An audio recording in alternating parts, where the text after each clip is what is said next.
Hey, this is JT. Welcome to Bodyweight Strength. In this video, I'm going to answer a question that a follower recently posed. They basically said, I watched your lower body training session and I'm not a bodybuilder. I don't care if my calves are bigger or stronger. Why should I still train calves? And so I'm going to try to keep this short and informational.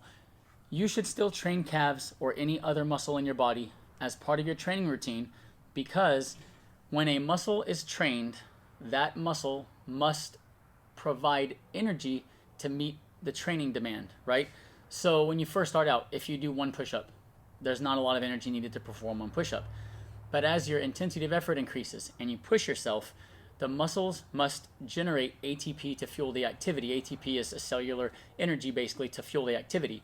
And the cells can utilize glucose and fatty acids and different things to in the generation of ATP. Basically, you've got to use dietary substrate to form ATP to fuel your activity.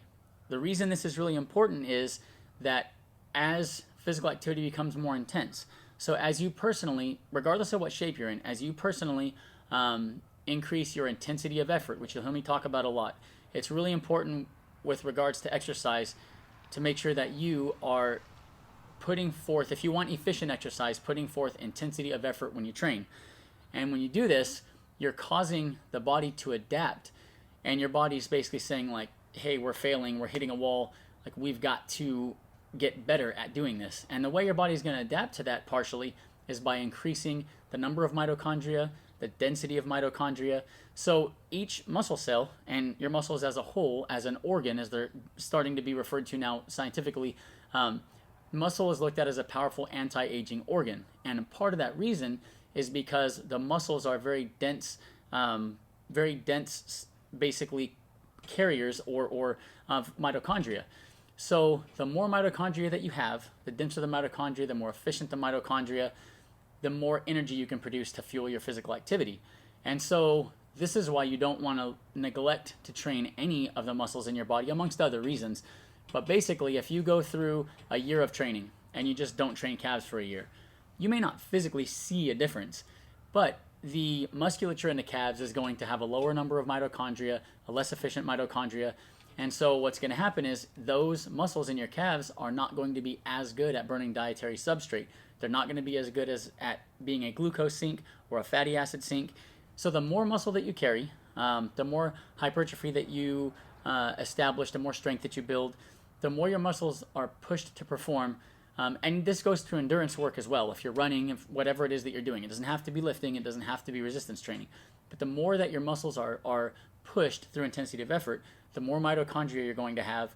The more mitochondria that you have, the more dietary substrate you're going to be able to burn. And so the more efficient your body's going to be. This is going to help with insulin sensitivity, with keeping triglycerides low, and different things like that. And so this is partially why strength and hypertrophy are positively correlated with human longevity. On the one hand, if you have a stronger, hardier body, you can withstand more. So you're not going to, shorten your lifespan from hip fracture or from injuring your back or whatever else the case is. As people get older, serious injury shortens lifespan. And at the same time, if you are unlucky enough to get cancer, the hardier you are, the stronger you are, the more standard of care you can maybe take, the more chemo, the more radiation, the more treatment. If you're already brittle and you're already weak and feeble, and then you get a disease that is going to impact you in a way to make you weaker and more feeble, you just can't withstand as much. So there's multiple reasons why strength and hypertrophy are correlated with longevity. I think from injury and disease, being able to withstand that stuff, withstand treatment. But then on the flip side of that, having denser, healthier, more mitochondria is another avenue that an athletic population has over a non-athletic population. That's the main reason why I would suggest training calves. So I know I kind of, maybe that was a little bit long-winded, but don't skip out, don't not train parts of your body. Make sure you train everything. Especially don't be one of these people that doesn't train legs. That's 40% of the muscle in your body. Roughly 40%. I mean, it's not going to be identical for everybody, but basically almost half your body you're completely leaving out when you don't train legs.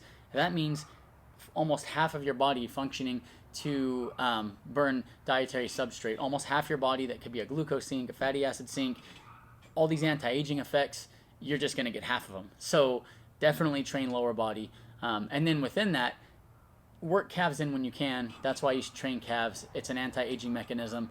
You want to live longer. You want to have every opportunity to live longer. Then you don't want to leave anything out.